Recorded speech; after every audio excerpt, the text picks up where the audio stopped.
Yes, yes, yes. Good evening, good evening, good evening. You are locked in to another episode of the Red Sea podcast. And tonight, it is the Fab Four with myself, Thiagos father, and a few little additions from our Red Sea podcast crew.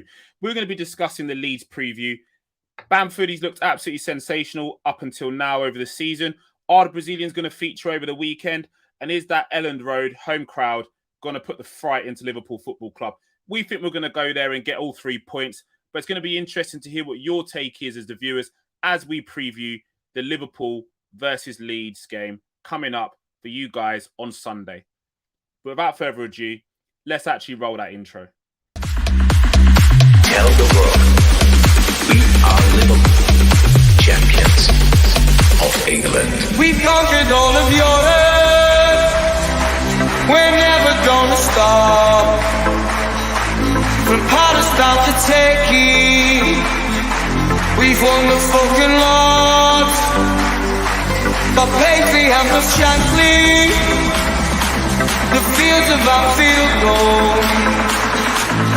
We are unsupported, and we come from Liverpool.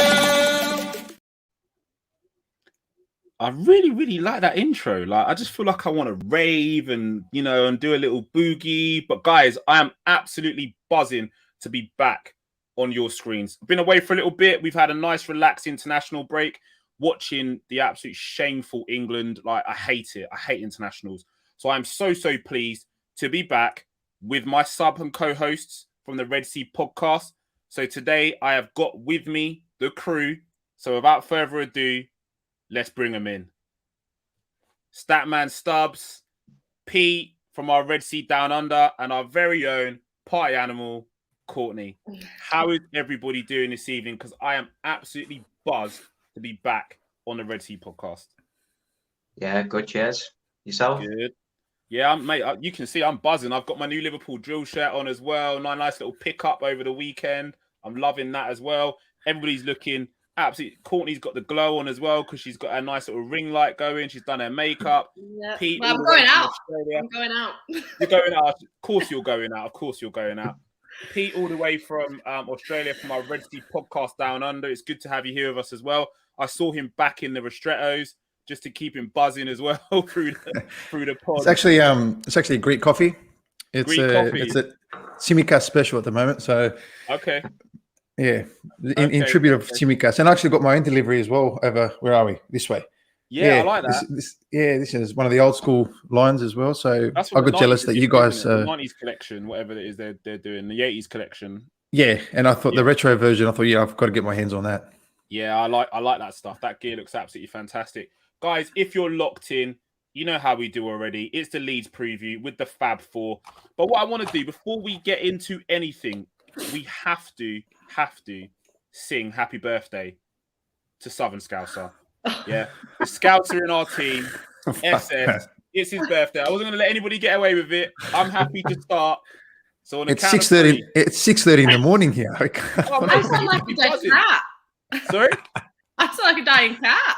That's all right. We like dying cats. It's fine. It's absolutely fine. I know that Statman Stubbs has got his best singing voice as well. So guys, just gonna have a bit more of this. Yeah, sip some more of that wine as well. Get it in ya. On the count of 3. 1, 2, 3. Happy birthday to you. Happy birthday to you. You're not even singing it. Sorry. Happy birthday to you. Hip hip. Hooray! Hip hip. Hooray! Hey. Right, guys, I just want to add, no cats were harmed in the making of this program. Okay?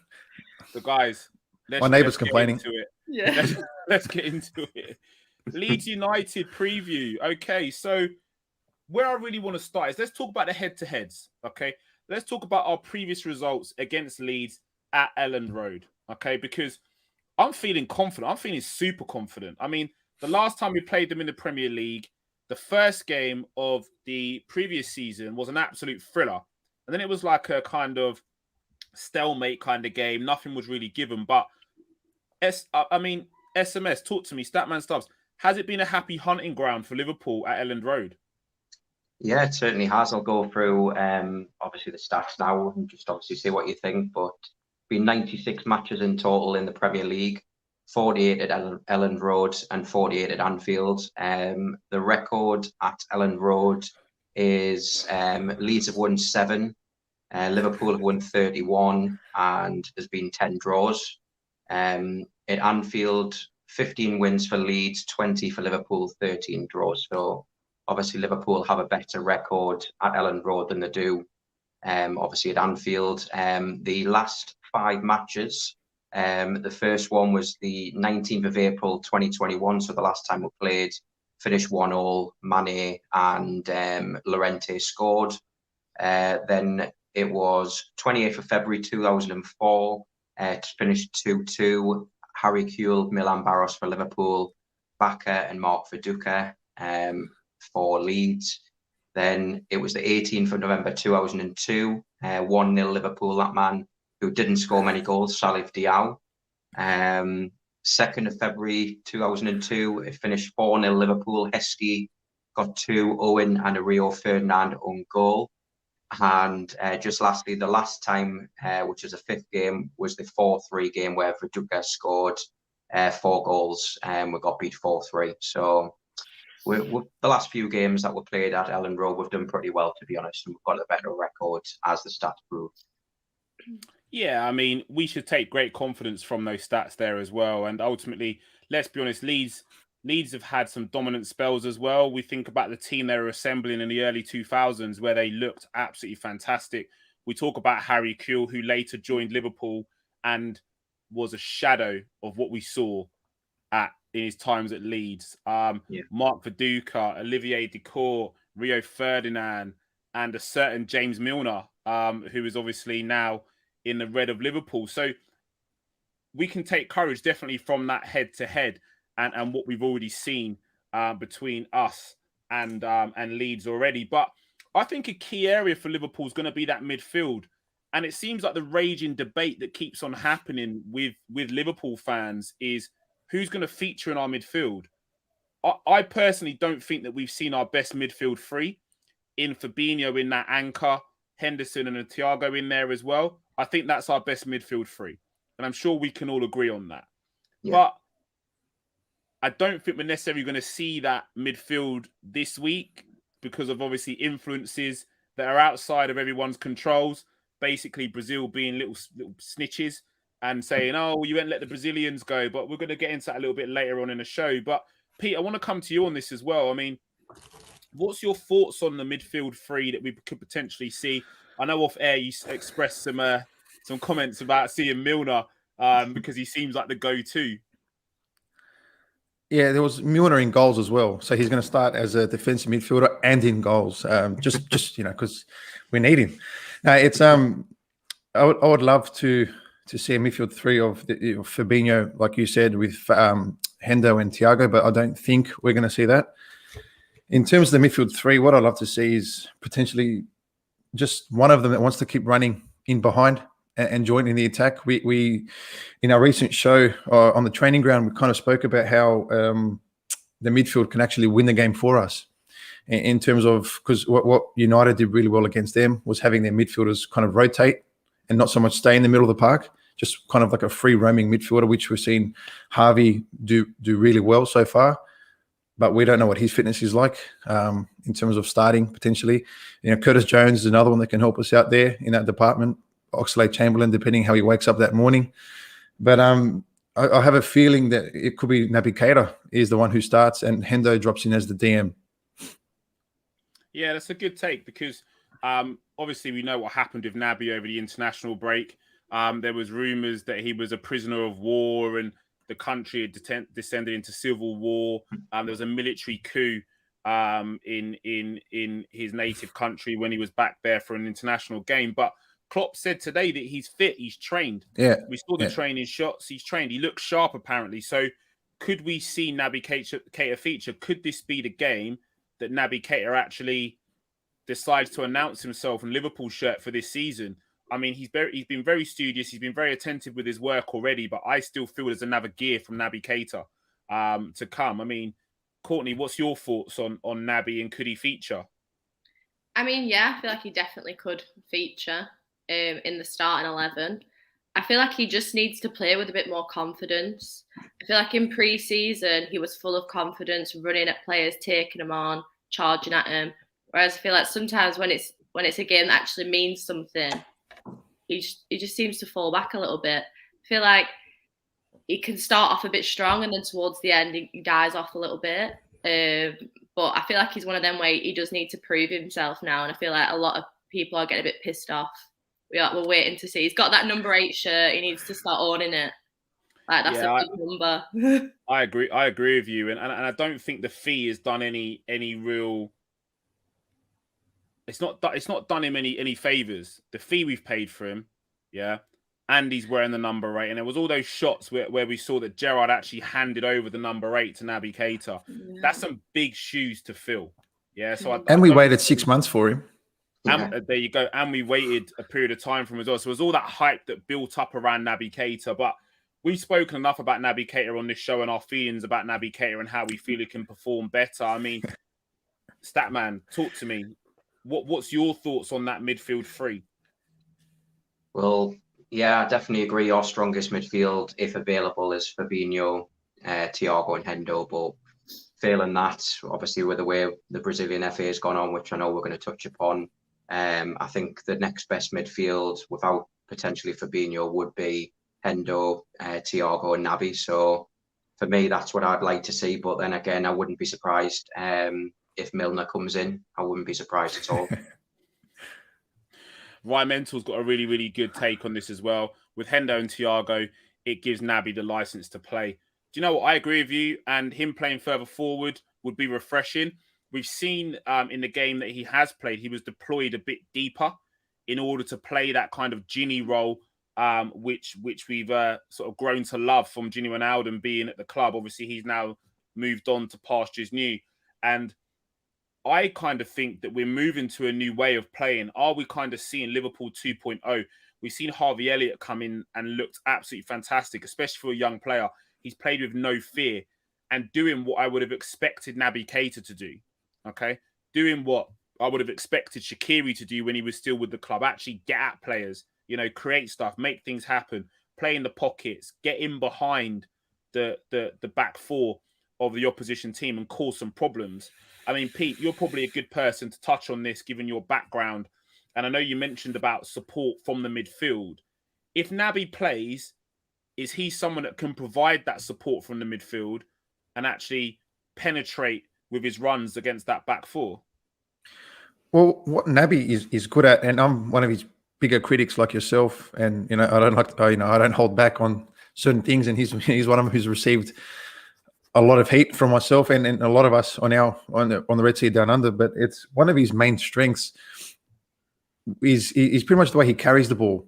So the way he gets the ball at his feet and he dribbles forward, and what that does to defenders, it drives them mental because they've got to make a decision. Do I stay in my position and hold my line because I've got Salah running this way and I've got Jota running that way, or do I actually try out and try win the ball here? And once a defender leaves his position, it actually leaves gaps somewhere else. So his main strength is actually something that this starting 11 absolutely needs, because that's one thing we've lacked since Coutinho left, is a midfielder that can kind of just carry the ball and ask questions of defenders. And I think that's why we've seen Harvey Elliott so early, because he's one of, 3 that can do it at the club, because that's one thing we don't have enough of in our midfielders, is the ones that can actually get the ball and ask questions of defenders by running at them and going 1v1. And we've seen him interchange with Mane quite well. They have a nice relationship down there on the left when he plays on the left side. So that's why I think Naby, for me, has to be the man. And as you mentioned earlier, the go-to man and potentially the main man of the match to announce himself. Yeah, I mean, we can't. We're not going to sit here and question his talent and his qualities. If he didn't have talent or any qualities, he wouldn't be signed at Liverpool Football Club. Let's be clear, yeah. But I don't think that he's shown us everything. Yeah, I don't think he's shown us everything. The Naby, which we love, like you're saying, is charging at defenders, forcing them into a decision. Like you said, whether to step out and engage or they back off. Step out and engage, we can exploit the space in behind.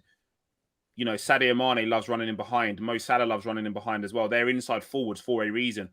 If you're playing Jota in the middle, he can drop deep to receive the ball, which again creates space in behind as well for someone like Mane, a Salah, or even a Naby to get into to actually penetrate that back four.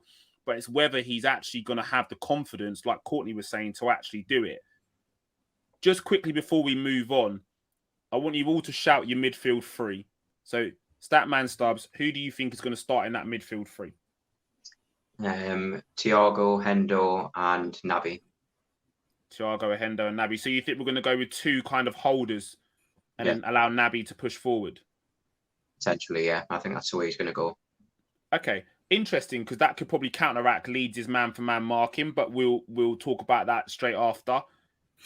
Courtney, what's your thoughts? Thiago, Hendo, and I'm going to go Elliot. Okay.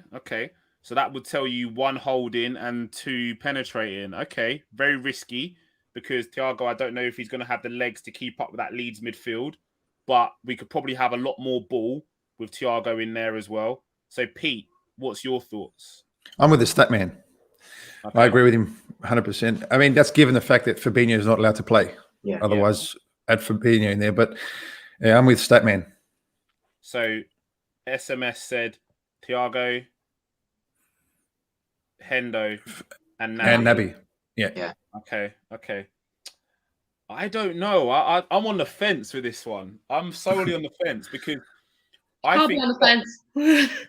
Yeah, no fences here. He's a creature of habit. Yeah, he's a creature of habit. He doesn't really change things too much. He makes very small changes to the way that he plays. I think we see Hendo as the holder in there as well. And I think he goes brave. I don't think he plays Thiago. Yeah. I think that Hendo goes at the tip, and I think Elliot and Naby go in. Oof. Personally, because these are the type of games for Thiago, though. If we're not playing Thiago to try and create that sort of space, these are the games where he can penetrate the ball and play them quick passes, I think. 100%. But I think with Leeds, they don't get tired. They run for a full 90. So I don't know if this game is made for Thiago in a sense that midfield is going to be. If Thiago gets the ball straight away, Phillips is going to be on him. He's going to be all over him like a rash. Now, Thiago is a very intelligent midfielder. I'm not saying that he hasn't got the ability or the skill set to shake Calvin Phillips, because Thiago is one of the best midfielders in world football, let's be clear. But where Phillips does have the difference is the physical edge. He has the physical edge on Thiago. Yeah, we can't sit here and say that he doesn't, because Phillips is an athlete. He's played a full 90 for England as well. So there's that could be in the thought process, but Bielsa's going to play him. He's never not going to play. Yeah, he's going to be in there because he's their captain, he's their anchor man. He's going to play. So I just don't think that this is the right game or would be the right moment for Thiago to feature. I may be wrong. This is what it's about. It's all predictions. It's all opinions. So Leeds and their man-to-man and their Bielsa press. I think there's ways to exploit this. And Pete, I'm going to come to you again solely because of your background and probably your more technical way of thinking. But I do see gaps in the way that Leeds play. Yeah, they like to push forward and obviously go man-to-man. Now, we spoke about this just before we came on air as well. If we are able to get the midfield to rotate, that's going to cause problems for Leeds. For example, if we saw Jota drop in a bit deeper and let's say Keita gets beyond Jota, his man's got to go with him. All of a sudden, you're dragging Calvin Phillips back to goal towards that way because he's probably going to be the man to go with someone. You're dragging him back towards goal and the defender starts to push out. That's going to be space to exploit. I think Jota's probably got enough legs to get in behind and do some damage. I mean, Pete, what's your thoughts? Well, going back to the Thiago thing, I think this is why I think Thiago has to play, because he dictates tempo. And in a match where it can be so high, intense, and the emotions running through the roof, and I think he can make Calvin Phillips his bitch during the match if he wanted to, because he's so intelligent that he'll just say, I'm going to just keep running. Just follow me all you want.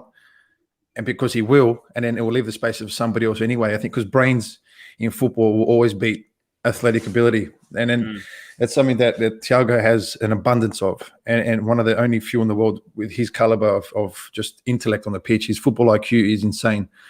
So that's why I would be playing Thiago. But in terms of how can we hurt Leeds, it's 100% what you said, but I believe in the wider areas. So like, again, I'll go back to the United match, and I hate using them as a reference because it hurts my soul. But what they did really well was their wider players actually rolled in to the pockets and actually created like a 4-man midfield, and it was like a 4 versus 3 in the middle. And what they did was it asked the wider fullbacks, Ailing and I think it was Dallas, do you go in central and follow? And if they do, it's the spaces are now wide for the best fullbacks in world football is Robertson and Trent. So, and then once the ball gets out there, it's, you know, the rest is what they do. But I think the best way to hurt them is actually by our wider players rolling in central and creating overloads in the middle with Jota, with Keita and whoever else is in the midfield there. Yeah, do you know what? You make a very, very good point, because we've seen already that especially Trent is starting to come more centrally to create those overloads. We've seen it in all the games. Now, Klopp made a very, very good analogy in the presser today, and saying basically what would they expect to get from playing Trent, probably the world's best right back in midfield. And it was almost like a kind of slight to Gareth Southgate, almost like a mockery to Gareth Southgate, to go, what were you smoking to think you can put the world's best right back in midfield? Now, we saw someone like a Philip Lahm do something very similar with Bayern Munich. He would come into central areas and affect the game under Pep Guardiola. And what that would do is, like Pete said, is create them overloads. And Trent's been doing that so far this season, and it has been fruitful. I mean, Statman, what's your thoughts? Do you think that this game is somewhere where you're going to see Trent start to come in more, drift into the middle area and start to dominate those deeper areas in the middle of the park? Almost like, to a degree, almost like we see De Bruyne do when he's got the ball from deep and he's putting balls in from deep. It's like a De Bruyne thing, but De Bruyne doesn't play fullback. It's the same kind of play. Would you think?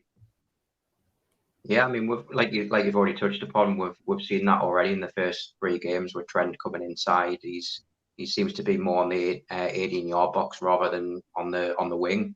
So it seems to work with that overload. And I think potentially it could work again. The more that we put in the middle, the more that the defence will have to come out and obviously mark the players as well. So I think it could work to our advantage if potentially Trent could go there, and then maybe we could have, well, Salah generally goes to the right-hand side anyway, so he would be further out, and Trent in the middle creating the overload. So yeah, I would agree on that. Yeah, definitely. And I think that's a position of strength for Liverpool Football Club as well. With Trent's pace, his tenacity, his willingness to actually get forward, his desire to actually have the ball, that's definitely somewhere where we can capitalise. I mean, Courtney, what's your thoughts? Do you think that Trent possesses the ability to continue to come deep into those areas and actually affect games? Yeah, 100%. I feel like his attacking presence is mad. I feel like even though he's a right back, he's just so on it, going forward and coming back. I feel like the way that Leeds play, I think might help us a little bit more. I feel like we always play better against teams that come to play football. When we have a team that comes to park the bus, it's not good for us. Like when Chelsea went down to 10 men, they had 9 men behind the ball and parked the bus. That's what let us down. I feel like the way that they're going to come at us is just going to do wonders for us, and I feel like then we're just going to be all guns blazing and we're going to be going forward. So I feel like there'll be a lot of counters in the game. I feel like the way that they play and the way they're going to open it up, I feel like it's just going to be a field day for Trent and Robbo. Well, this is the thing, right? We're having this debate, and I welcome this debate because there's a lot of theories out there which think that Trent will end up in midfield long term. He started off life as a midfielder in the academy, and I was watching back some tapes the other day, well, tapes, YouTube the other day, of his time in the academy, and his creative side of his game was just levels beyond players around him. He was seeing things before everyone else. And in football, we talk about being able to see pictures and paint pictures. He was doing that. Like, he was a step ahead. You'd see the way he'd scan and look at the game and say, right, I know you're going to go there, so I'm going to play that ball there, so you're going to be on the end of it. Or I know there's a space in behind. I'm almost going to play that ball to force you to run into that space. And he was dictating play from a very, very young age. He's got a head, a mature head on young shoulders. But I personally, I'm not really pressed by it. I'm very easy. If he ends up in midfield, I think he's got all the attributes to play there. I really, really do. But the space that he gets to do damage from that fullback area, you've got to be exceptional to create that kind of level of space in midfield, like we see with a Thiago. He can create that level of space. You've got to be one of the world's best to create that. We've seen players like Pirlo was insane at creating space just by the runs he would make. Xavi, another one, insane at creating space just simply by the kind of runs and moves that he'd make.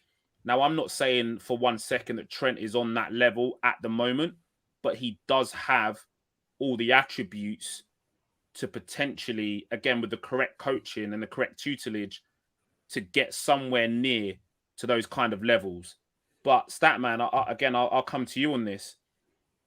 How do you feel about this potential future for Trent in midfield? Would you like to see him there, or are you happy watching him absolutely annihilate the right wing-back position?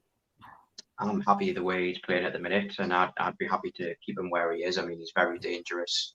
He's the way he plays football, the way he plays them balls across to Robbo, and vice versa. I just think he's the best right back, like you say, in the world. So why potentially waste his talent and put him in midfield? I don't think he's got the attributes to play in midfield, if I'm honest. I mean, he hasn't got that physicality or anything like that. And I think he would get more time on the ball, and he does, by playing his natural right back position. So I think personally for me, he would be wasted in centre midfield. I think he needs to stay where he is. Pete, we'll give you the final say on this one. Trent in midfield. As long as Klopp's the manager, we're not seeing it. So let's forget about it. That's how I look at it. It's how it's going to be. He's the best right back in the world, as Klopp said it. As long as Klopp's our manager, the day Klopp leaves, maybe we'll see him in midfield. Maybe, he could do like the reverse James Milner, whereas James Milner was winger, midfielder, right back. He's going to go maybe right back and midfield winger. Yeah. But no, I agree. I prefer seeing him at fullback. I do. Yeah. I think the time and space he gets on the ball is priceless. He's allowed to go and penetrate teams, actually do damage. You're actually seeing him grab goals from the fullback position as well. I think about the goal against Leicester after he came back from the Club World Cup. I was there at that game. That was unreal. I watched the run, and me and my pal were sat there, and we were just going, Trent's on. He's on. And you just saw it, the forward run and the aggression. And like when you watch it back on the TV, you just see I call it fire desire. Yeah. So when I talk to my boys about getting across the pitch, it's fire desire. The fire desire that he had was like, I'm gonna bury this. I'm gonna unleash something on you. And Schmeichel had no chance. Like even from in the crowd, you heard the net. He'd hit it that hard. It was insane. And we were just jumping all over each other. It was going mental. What a fucking goal that was. It was insane. But yeah, that's enough about waxing lyrical about Trent because, he is the best right back in world football. I did say it. He is the best right back in world football. So let's touch a little bit more on Leeds and their key threats. And I'm going to come to you, Pete, on this as well. Patrick Bamford recently called up to the England squad for the last friendly. He didn't do too bad, and his stats so far 2021 season, 38 appearances, 17 goals and 7 assists. So far this season, 21-22 season, 3 appearances, 1 goals, and he's registered 0 assists. Although we did discuss he was the assister for the assist in Leeds, in one of Leeds' goals. So we'll credit him on the Red Sea podcast with an assist. We like giving people their flowers. So could Bamford do some damage against Liverpool Football Club? We're going to have Virgil van Dijk. There is some rumours that we might actually see Ibrahim Konate in this game as well. So is he going to be able to play up against those two powerhouses and actually get any change out of Virgil and Konate? Bamford interests me in a way because individually, yeah, he's high quality footballer, but he's actually better in the system. So I compare him to Firmino. I think he does that similar. He's got that similar role where he's sacrificial, but yet so pivotal to the way they play. Because when they choose to press, he actually doesn't press the two centre backs. He cuts the passing lane between the two. That's his role. So he makes sure that Virgil or Matip can't play, between each other. It's maybe go the other way or go into the middle where it's man for man and try to win the ball that way. In build up, he stays as high as he can to try and pin the defenders as far back. So he's got this. He's real pivotal in terms of the Bielsa system, as you mentioned earlier. The man for man press and what they do with the ball, without the ball, and that's why I compare him to Firmino. So he may not stand out, so to speak, during this match, but he will definitely be doing things that make other people important. Whereas Harrison on the wing or Rafinha, if he plays, I'm not too sure who else is going to play there now. But in terms of what he does on the pitch for them, I think he's probably the closest thing to Firmino that's out there.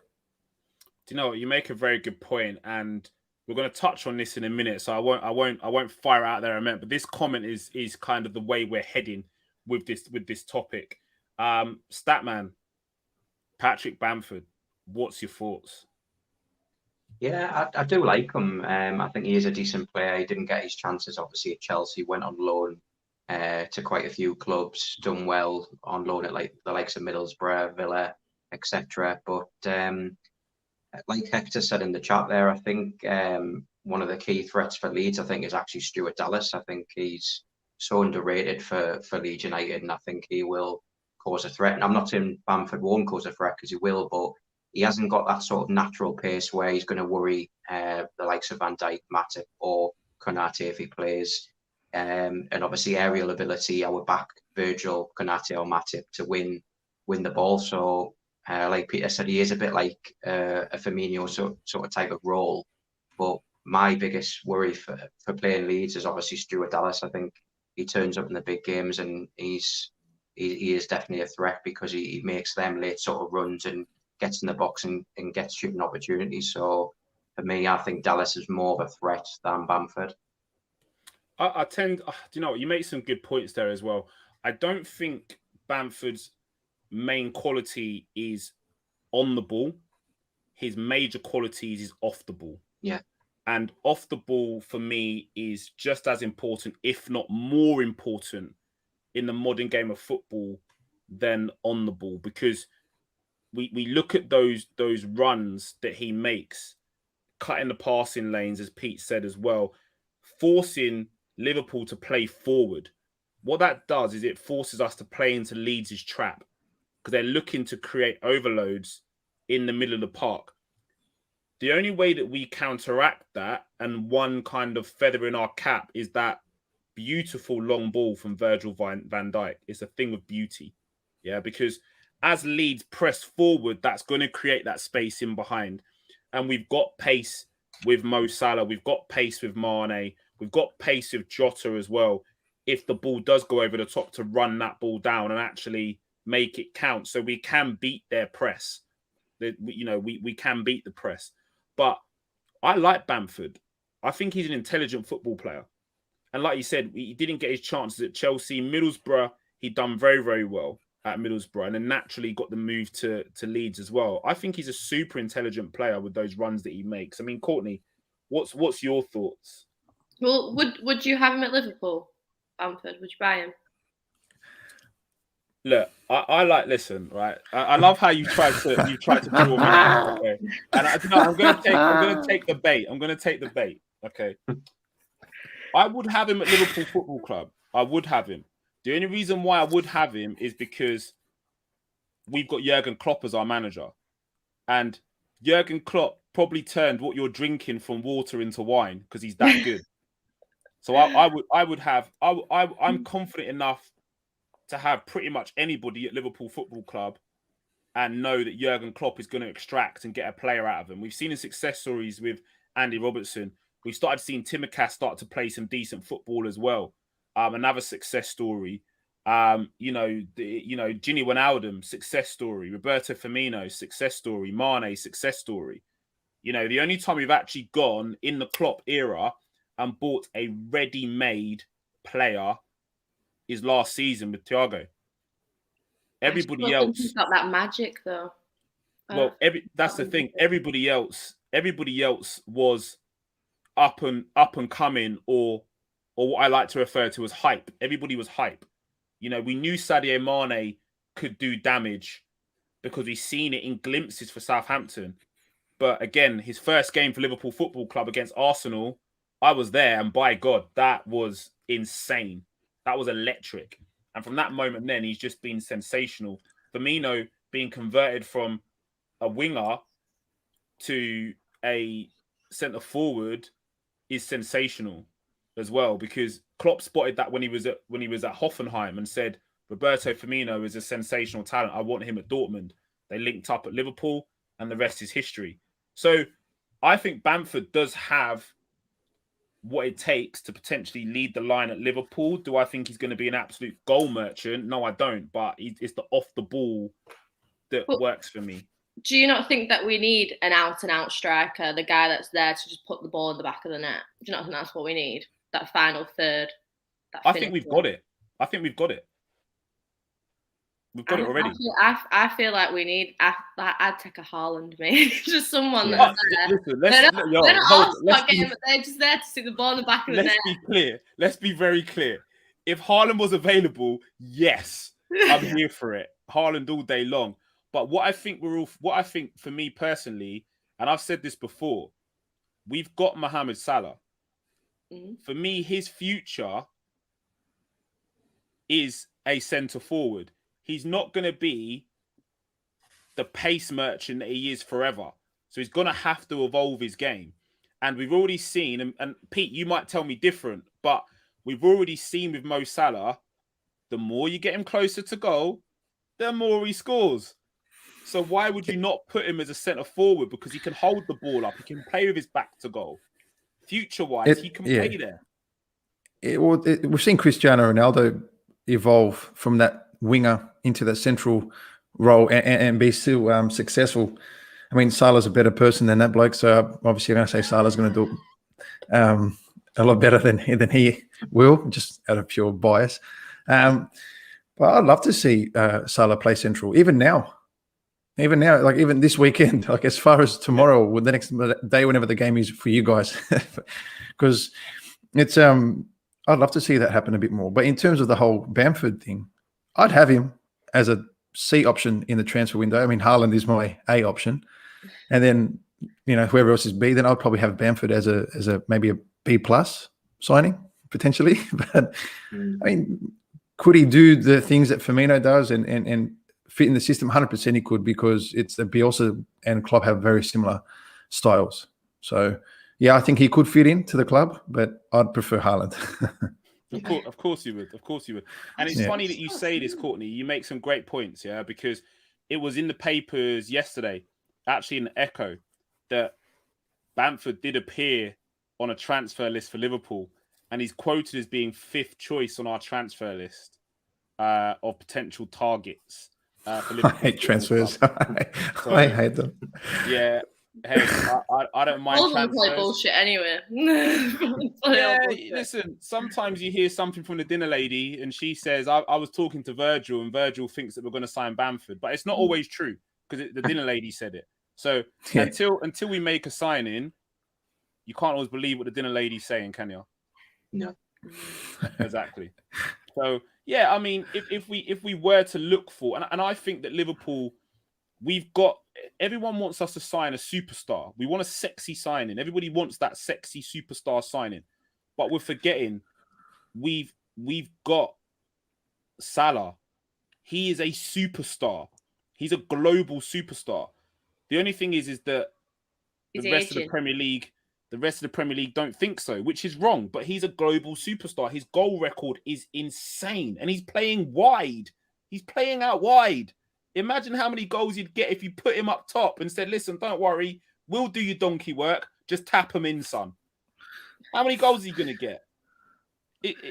If he uses his right foot, he can score another 60.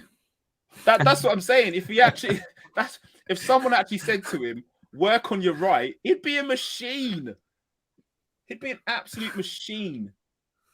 Right, we got a couple of comments in here as well. Sean Barker, sorry, you can't put Bamford in the same sentence as Bobby. Sean, let's be clear. Roberto Firmino is a superior player. We didn't, but okay. I'm just saying that Bamford could be a potential squad rotation option. Yeah, we need depth. Yeah, you can see already he scores goals. The stats show itself. He scores goals. Yeah, so we need depth. But Bobby's obviously superior. There's only one Bobby, of course. We've got another one here from Ryan Mental. I'm sorry, but I don't get the Bielsa hype. Can you explain? What? You don't get the Bielsa hype? Pete, we're going to have to do another show on this. Me and you are going to have to do a show dedicated to breaking down Bielsa ball because Ryan Mental, I'm sorry, his football is sensational. Like, it's sexy football, man. Like, it is sexy. Like, I'm sorry. What manager comes to the Premier... fuck it. What manager goes to the Championship and says, do you know what?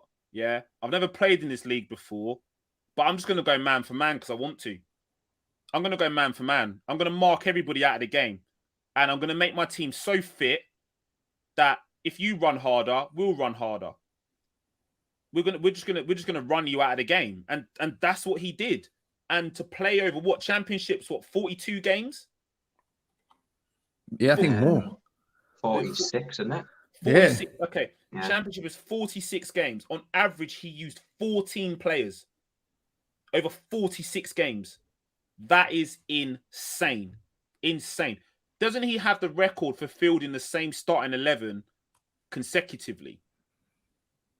That's insane. Yeah. To make your team that if you want to understand what makes Bielsa, I guess, great, is just go back and watch the Spygate press conference and how he actually goes, you know what, you guys are so stupid over here in England and the way the media works. Yeah. I'm going to tell you what I did. How I pray. And he goes through this 1 hour presentation of how he analyzes and breaks down teams and how much information he gets per team. So that's probably the best way to look at it. And you still can't stop it. That's crazy. Yeah. What? It's funny because how many managers after that followed suit? Pep Guardiola done a similar thing where he came out and said how he plays, and you still can't stop it. The elite level managers don't care because they know that their tactical brain is superior, and that is Bielsa. To a T. That's Bielsa to an absolute T. Environmental firing back. Norwich won the championship. Yeah, they did, but Leeds were the better team. Leeds were the better team. I like him. Don't get me wrong. Who has he managed? Who hasn't he managed? Atletico Bilbao, phenomenal at Bilbao. Chile. Yeah. Chile national team as well. Yeah, he did well with the Chile national team. Done very well. Done very, very well. Weren't he the first one that started playing Alexis as a false forward? Yeah. And then he's never managed the big clubs because he's never wanted the big club project. He's one of them ones that almost like a hipster. Like he wants to give me them low level jobs so I can make something amazing happen. So I think that's he's very again similar to Klopp in a way. Yeah. But not so much. Yeah. Yeah, and Pep Guardiola credits him as being like an influential person for him as well. For football. Look, some managers don't need trophies to be considered greats. Ryan Mental. But this isn't, I like it though. I like this it. This isn't a Bielsa eulogy. We've got preview business to talk, guys. We've got preview business to talk. So let's jog it on slightly. Because this promises to be an absolutely fantastic game of football. I'm convinced it's going to be a fantastic game of football. So let's talk about Ellen Road. This is the first game since Leeds have been back in the Premier League where Liverpool are going to experience the fans at Ellen Road. Could that atmosphere potentially play a role in the result at Ellen Road on Sunday? Anyone take it? Any takers? Okay, I'll jump in. Yeah, 100% it can. I mean, at the moment, we haven't faced a really good atmosphere. I'm going to criticize our own, even in our last 2 home games as well, because it's been from, again, maybe it's the TV. I don't know what it is, but it hasn't been the Anfield that we've seen in the past. So maybe this atmosphere at Ellen Road could actually do the opposite of what the Leeds fans may think and actually galvanise us, because we are an emotional club. We're an emotional team in general. We have an emotional manager. So maybe hearing a full electric, psyched up Ellen Road can actually help us. And that's what I think. Yeah, I agree with you. I mean, Ellen Road, like, the way I see it, in the English Premier League and in English football, there's some staple clubs. Yeah, some real cornerstone clubs. Leeds is one of them. Yeah. Aston Villa is another cornerstone club of English football. Newcastle, Liverpool, Manchester United. These are cornerstone clubs. So the support at Ellen Road is going to be emphatic. They're all going to come out for the arrival of Liverpool Football Club. They're going to want to lay down a marker on Sunday and take a big scalp. Liverpool's a big thing. When Liverpool come to town, teams are going to want to make themselves known. I mean, SMS, what's your thoughts? I mean, don't get me wrong, the crowd is definitely going to be up for it. We're a big team coming to Ellen Road. The crowd will be up for it, but like Peter says, it potentially would spur us on anyway. They're gonna be booing us every time we get the ball, because we're going to have plenty of possession anyway. So I think, like I say, I think it can play in our hands anyway. Yes, obviously the home advantage may help them maybe for the first 10 or 15 minutes, but we'll kill that, grow into the game, and just silence them with a few early goals, I think. So I'm seeing it. Yes, it may have an impact, but overall, Liverpool have been a more hostile crowd than Ellen Road before and came away victorious. So there's no reason why we can't go away. It's not Anfield at the end of the day. Nothing can sort of match Anfield, and I expect Liverpool to come out with the 3 points. I think we all want Liverpool to come out with the 3 points. Courtney, Ellen Road atmosphere, what's your thoughts? Well, I don't think we've actually been beat off Leeds. It's like 2001 or something ridiculous like that. Yeah. Yeah, like it's been a long time. Obviously, yeah, the fans do play a big role.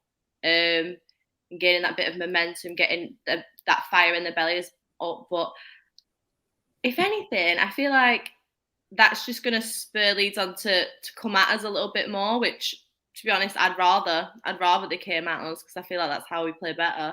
So I feel like if they're spurring them on to come at us to play football, it's only room for mistakes.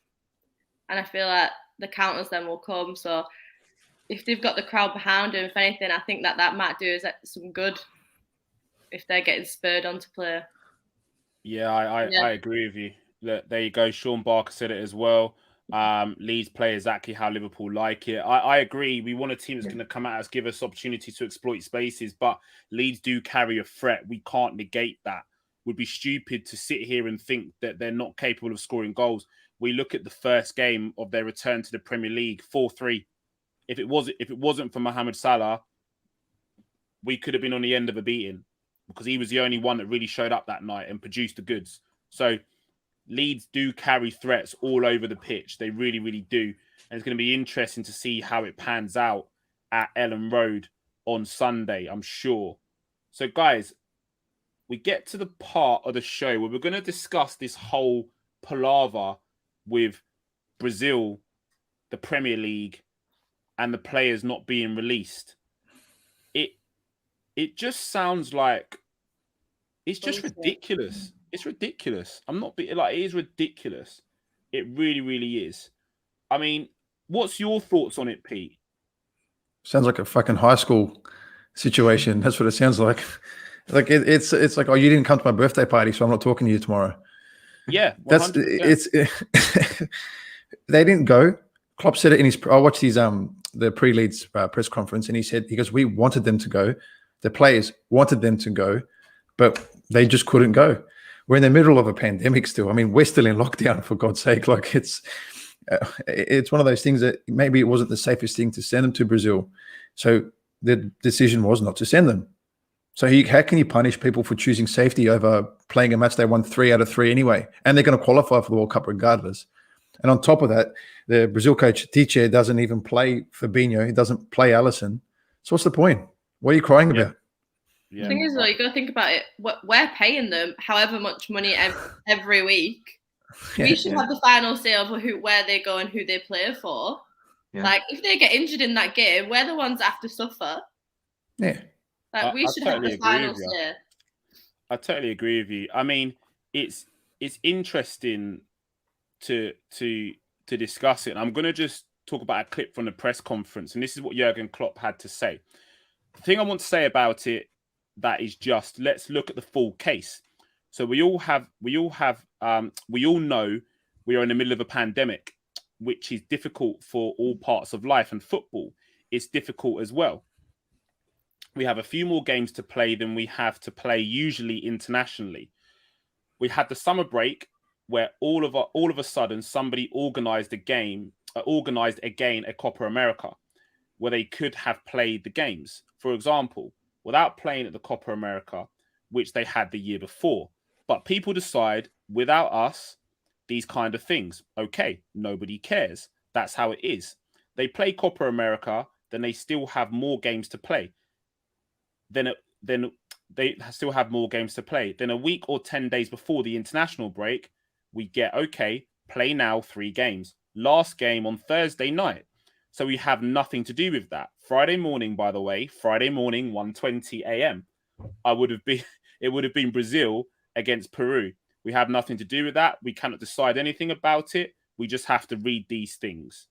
So Jurgen Klopp seems incredibly frustrated that he's had no influence, or he cannot influence the situation with his players. And he went on more in the press conference to discuss what we all know, quarantine hotels. 10 days in a quarantine hotel, eating shit food. Let's be honest, prison. Because it's not going to be up to the standard. It's not going to be up to the standard of what these top athletes are used to. These top athletes have specified diets. They have designed meal plans. They have workouts, exercises. And Pete, again, you will be able to justify and testify to this exact thing. They lose muscle mass. You lose muscle mass instantly. And I mean, players are routine creatures. Like, that's how they are. They're built on routine. And so when the second you start interrupting routine, it also impacts, believe it or not, but psychologically it impacts players as well. So how many times have you seen players come back from an international break and they play crap? So it's something that, like, right now we're just 3 games into a Premier League. We've had 3 decent games. We just finished one of the hardest games we're going to have all year. And it's like, all right, see you for 10 days. It's like, and then you're going to come back and play another super hard game away at a place that potentially you can drop points and impact the title race. It drives me mad, these international breaks. I really hate them, honest to God. I totally agree with you. I think, and look, I'm not going to sit here and criticize international football or for whatever reason say that we shouldn't play international games. We should. I think players want to represent their country, and Klopp made it abundantly clear these players wanted to play. But it's just the circumstances that we find ourselves in at the moment. We are still in the midst of a global pandemic.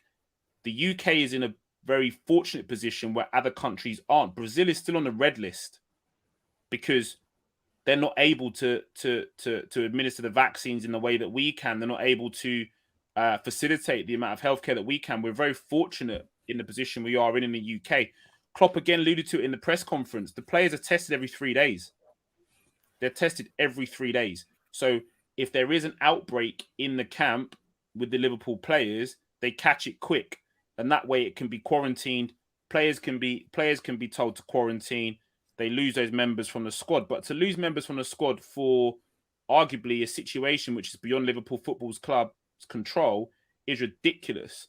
You look, there's other teams affected. We're talking about Leeds potentially losing Rafinha, probably one of their most influential players. Manchester City being without Gabriel Jesus, Edison, and potentially others. There are others across the league which are affected, and we discussed this before we went live. Is this going to be a case of Liverpool having or actually playing on a Sunday? Are we waiting to see what other teams do on the Saturday before we make our move? Courtney, I'm going to come to you on this. Is there going to be strength and unity in numbers? Because it doesn't look like the Premier League are coming out and backing their teams. You know, there's talks that FIFA have had a meeting with the Premier League and basically said they're siding with Brazil, the Brazil national team, and they're looking to impose this 5-day ban, whatever it may be. So the Premier League might need to step up and actually back their teams because, believe it or not, Liverpool is a founding member of the Premier League, and we carry some big weight at the decision table. Maybe a bit tainted since the dreaded Super League, but we still carry a bit of weight because, you know, we're Liverpool Football Club. So what's your thoughts? Well, I think Pep seems to be under the impression that he can play his players, his Brazilians. So I don't know. It's whether or not they all pussy out. If they pussy out, then I don't know. I don't think we'll just go it alone. I don't know if Klopp's going to want to deal with the backlash. I know he said that in that interview that they don't actually really know what's going on at the minute. There's a lot of meetings going on and things like that. So I think it's all a bit up in the air. I feel like he's going to be just waiting on someone to tell him a decision. I don't think it's going to be Klopp's head for him to be like, "Do you know what, fuck him, we're playing him." I don't think that's the way it's going to go. I feel like it'll be someone higher up that's going to turn around and be like, you can play them or you can't. And depending on, I feel like maybe there is unity in numbers, strength in numbers, but I can't see them doing it though, to be honest. I can see them all pussying out. Do you know what? If it was completely normal circumstances, no pandemic, and we said, sorry, Alisson, sorry, Fabinho, sorry, Firmino, you ain't going. You're not going. Why can't I go? Because you can't go. You're playing on Thursday and we got a game on Sunday. You ain't going. That's very different. I would expect sanctions. That's very, very different. But look at the circumstances. Brazil is on the red list. The UK government, and again, there's a lot of talk, and I'll come to this comment from Ryan Mental as well. The UK government needs to take some blame too. We've all seen the damage that COVID-19 has done. Yeah. I feel that the UK government is within their rights with what they're doing in terms of quarantining in terms of countries from the red list. I feel there's a method behind it. I understand the method behind it. You've got to be cautious. You've got to be cautious. They're exercising cautious. We're at a pivotal point heading into the winter months. Okay. This thing can potentially rear its ugly head again, and we could end up like our compadre here in Australia being in a lockdown. There's already talk of a potential fire break, as they're referring to it, in October half term, if the COVID levels and hospitalizations continue. Does football want to get the kind of reputation that they had throughout the pandemic, where it's almost like football's above the law and footballers don't care? There was all of that going on when the pandemic was going on, wasn't it? So does football want to be painted in that same way as it has been before? I don't think they do. So I think this decision came to safeguard the interests, number one, of the players and their families, to say, look, we don't want you going there and catching anything and bringing it back with you. To safeguard the interests of the UK as well and our borders, because we need to look after us and our own as well. And also to safeguard the interests of the Premier League and the advert of football being transmitted around the globe. We saw the ugly scenes with Brazil and Argentina. I've never seen anything like it. Public health officials march onto the pitch and turn around and say, you ain't playing. And footballers almost having no regard or total disregard for public health officials. Do you see what I'm saying? So Yeah. I feel this decision was birthed a little bit out of that, having seen those kind of scenes and those things happening. The club's gone, we want nothing to do with it, so you lot ain't going. Yeah, I feel like football's got a lot of stick anyways at the minute with the pandemic in terms of wages and things like that. So they're already getting a lot of shit in that sense. And I feel like if it's kind of a thing that they're above the law, they don't have to quarantine, then a big outbreak happens. And obviously heading up to the winter months, and that's when the NHS is always under a lot more pressure anyways with flu and things like that. I feel like it'd just be a cause for disaster. And then who are you going to blame? Football. I agree. It's interesting. I'm sure we can probably debate this all night. I mean, interesting one from Environmental. The Argentinian players went over. Yeah, they did. A number of Argentinian players went over, but look how that panned out. Game gets called off, mate, because they're not observing the quarantine rules. I can't remember who it was. Put on their Instagram where they were and what they were doing. And public health saw it and was like, hold on, you're all in each other's pockets and you're about to go and play tomorrow. You're not observing the I think it was Emi Martinez. I think it was the goalkeeper. I think. Yeah, Emi Martinez put on his Instagram, and then they got shut down the next game. They're not taking no risks for these obvious reasons. And obviously the public health officials are always going to pull their weight and say, look, that's it, game over, not happening. And I'd expect something similar from the UK government here if a similar thing was to happen. Where we had countries coming or people coming off the red list, they'd have to quarantine. Those are the rules, unfortunately. But guys, we're going to get into the last part of the show, which is our score predictions. And we want you guys as well, the viewers, to actually have your say too. So, Liverpool versus Leeds, score prediction. SS has already put his score prediction in. And Statman, refresh me. What is the scores in terms of our score prediction line up at the moment? I think that I've got one wrong, and I think you and SS are on a winning streak at the moment, ain't ya? I think me and SS have got 2 correct each out of 3. I think. Okay. So we're all drawing then. I think me and SS are winning. I'm too confident. 7-0. Yeah. I think me and SS have got 2 correct, definitely. So we only got one of them wrong. I think a lot of people went 1-0, I think, for the Chelsea game, whereas I said 2-1. Obviously, it was 1-0, wasn't it? So yeah, I think we're all level at the moment, to be honest. Right, we've got the first one in from Sean Barker.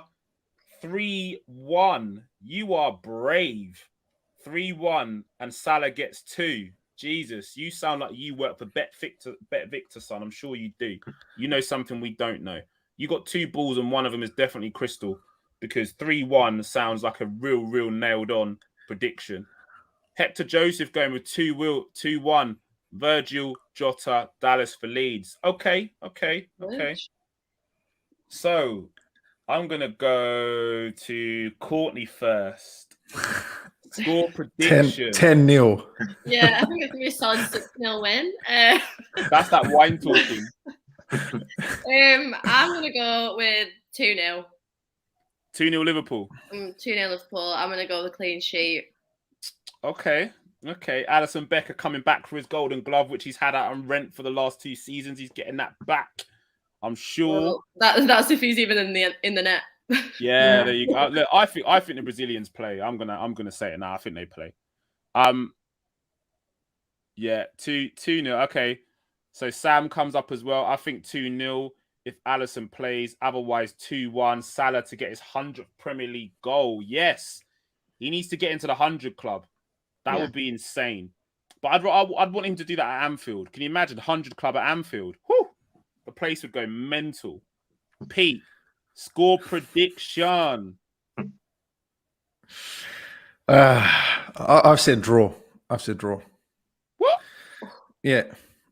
I've said, right. I mean, I've got the Chelsea game right. I've got the Norwich game right. And I'm going for draw for this one. We can. No. Oh, we've got hair. No. We cannot. Yeah. We cannot. I know we can't. Drop points. You can't afford to drop points. Come on. I'm going to come back to you. I'm going to come back to you last. Yeah. I feel like you need time to think this through. Yeah, I feel like you need time to think this through. Yeah. You're not in the right SMS. headspace. It's that Greek coffee. It's not doing That's anything. It's early. It's early for you over there. It's still early. What time is it in Oz now?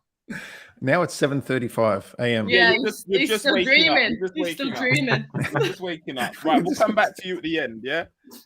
SMS. What are you telling me, stat man? Yeah, I'm feeling confident. I'm going to That's what agree we with. like. I'm going to agree with someone who said in the chat as well. Let me just have a look with Sean Barker, because I've actually said 3-1, and that's what I'm sticking to. And I think Salah will get a brace, and I think Jota will score the other one, and Dallas for Leeds. That's what I'm going out on a limb, confident in my team, and I think we're going to get lots of chances. The spaces will open up, and if you give Salah even a little bit of a sniff, I think he's going to get a brace, definitely.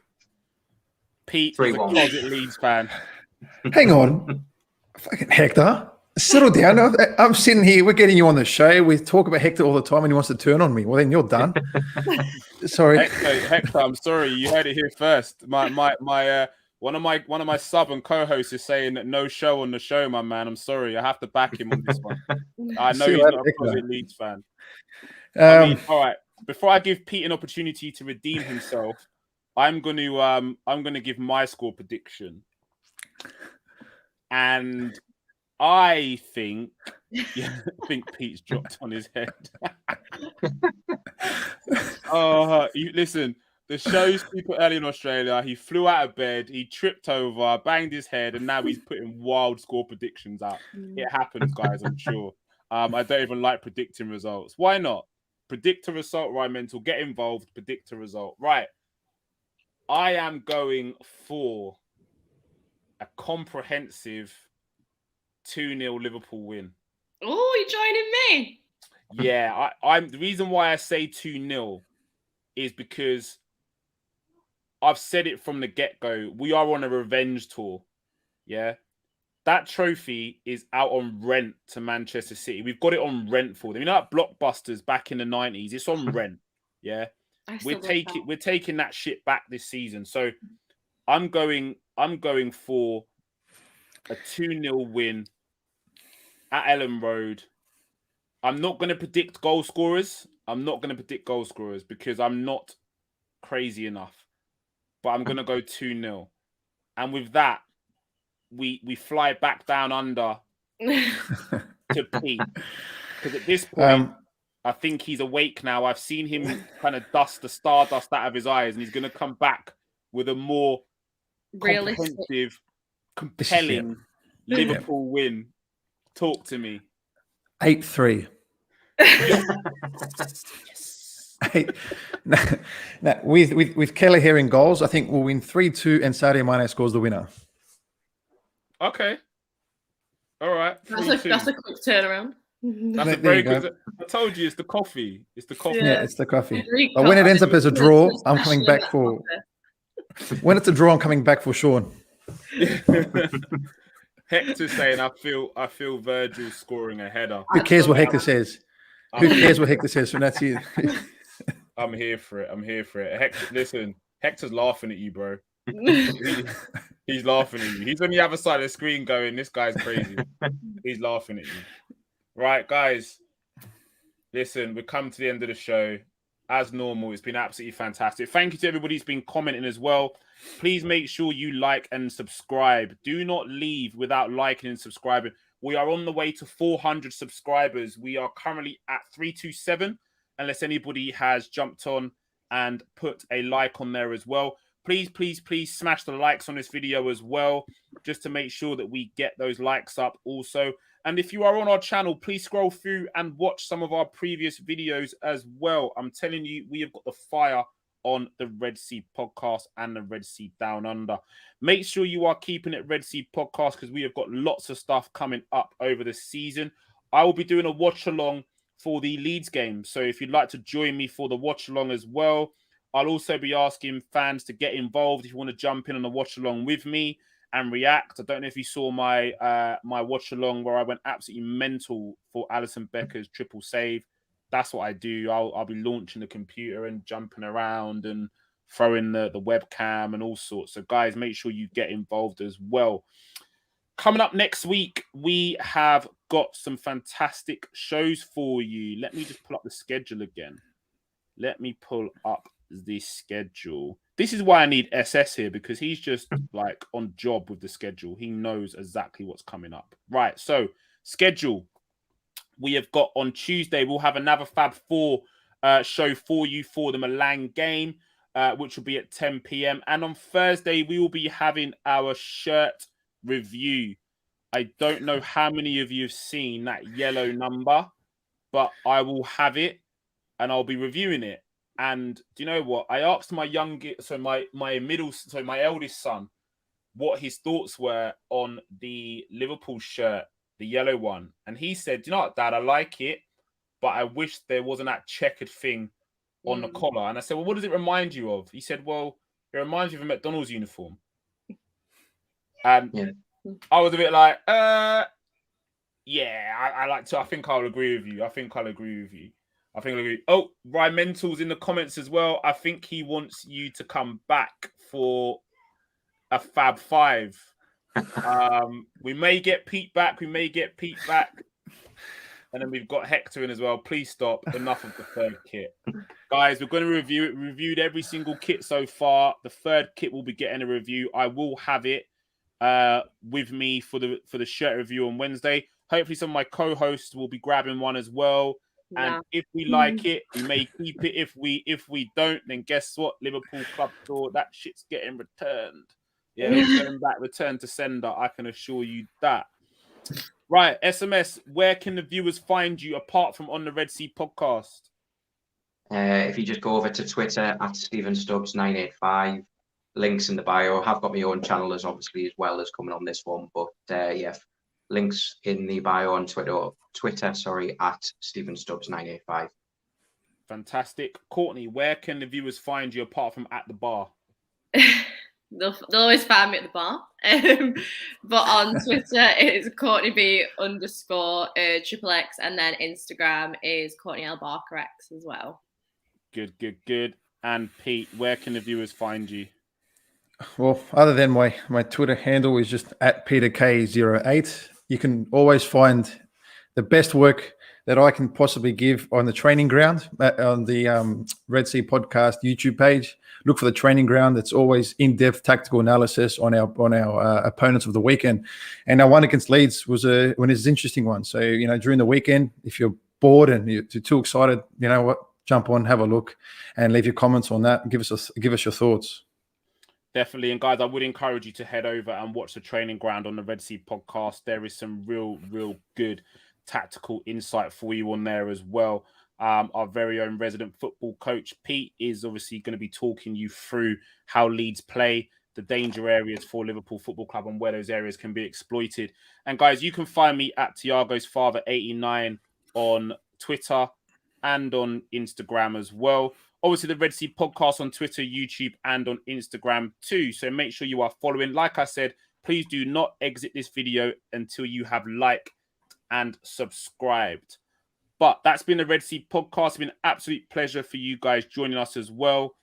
We cannot wait to do the watch along for the Leeds game. So we're going to love you and leave you. Thank you for joining us on this very, very special episode of the Fab 4. Take care, guys. Keep safe, and we'll see you for the Milan preview. Take care.